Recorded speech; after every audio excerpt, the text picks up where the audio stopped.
உன் குட்டியை நான் ஒன்று தூக்கிட்டு போயிட்டேன்டா, நான் வளர்த்துக்கலான்னு.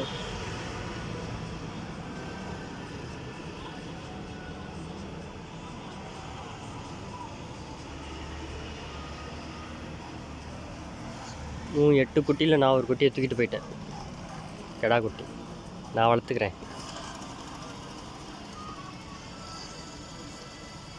மன்னிச்சிரு. அடிப்பட்டு வீண்பட்டு சொறி பிடிச்சி சாகிறதுக்கு அது ஒரு வீட்டு நாயாக வளர்ந்துட்டு சாகட்டும். இதை என்னால் முடிஞ்சது ஒரு குட்டி.